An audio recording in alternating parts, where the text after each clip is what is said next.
Yes, ఫైనల్గా ఒక్క మాట, 31,000 ఉద్యోగాలు ఇచ్చినాము అధికారానికి వచ్చిన 6 నుంచి 7 నెలలు అంటూ మీరు చెప్పుకుంటున్నారు.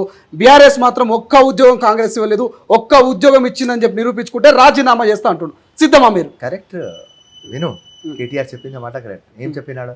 అశోక్ నగర్లో పోదాం, ఎవరికైనా దొరికింది, మేము ఇచ్చింది. అవురా భయ్, నువ్వు ప్రిపేర్ చేసినావా? నువ్వు ఇవ్వలేదు కదా రా భయ్.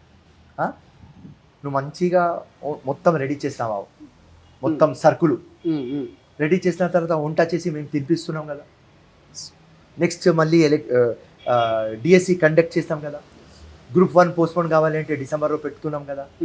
గ్రూప్ 2 కూడా పెడుతున్నాం కదా. సో మాకు చిత్తశుద్ధి ఉన్నది. క్యాలెండర్ కూడా రిలీజ్ చేస్తామన్నాం కదా. నేను అందరికీ ఒక్కటే మాట చెప్తున్నా, 1 ఇయర్ ఇవ్వకపోతే ఎట్లా? పెళ్ళి అయింది, 9 మంత్స్ ఇవ్వకపోతే పాప ఎక్కడ, బాబు ఎక్కడ అంటే ఇక్కడ నుంచి తీసుకురావాలి. పక్క ఇంట్లో పోయి తీసుకువస్తాం. 9 మంత్స్తో ఇవ్వాలి, మాకు 1 ఇయర్తో ఇవ్వాలి. అప్పుడు మీరు క్వశ్చన్ అడగండి, నేను ఆన్సర్ ఇస్తాను. ఓకే. సో కేటీఆర్ చెప్పింది రైట్, కానీ నువ్వు సరుకులు రెడీ చేసినావా? మేము అన్నం చేసి ఇచ్చినాం అంటే మా చిత్తశుద్ధి ఎట్లా ఉన్నది? నువ్వు 10 సంవత్సరంలో చేయలేదు, మేము చేసినాం 4-5 మంత్స్లో. ఓకే, 100% చేస్తాం.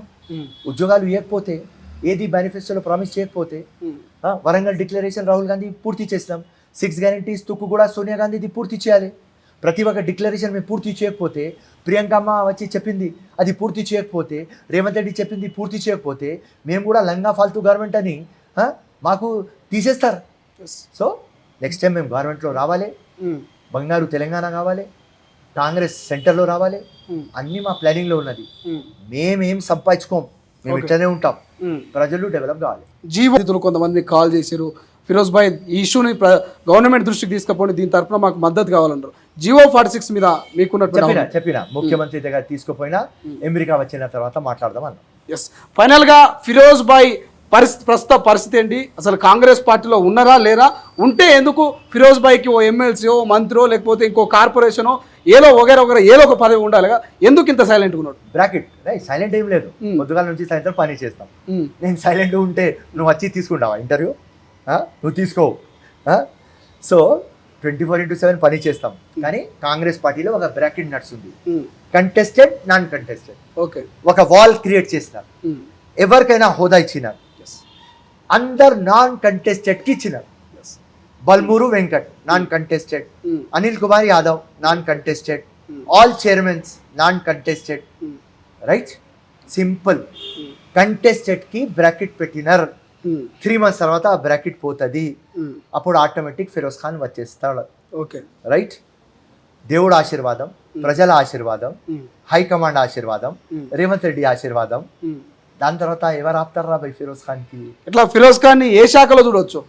ఏ శాఖలు అంటే హోంశాఖనా, విద్యాశాఖనా, లేకపోతే ఏ శాఖలు అనుకోవచ్చు? ఏదైనా శాఖ చిత్తశుద్ధితో పని చేస్తా, నాన్ కరప్టెడ్ ఫెలో, 24/7 చేస్తా, ఇన్నోవేటివ్ స్టైల్లో చేస్తా, ట్రాన్స్ఫర్మేషన్ తీసుకువస్తా, అకౌంటబిలిటీ ఉంటుంది, అండ్ ప్రజలకి లాభం కావాలి.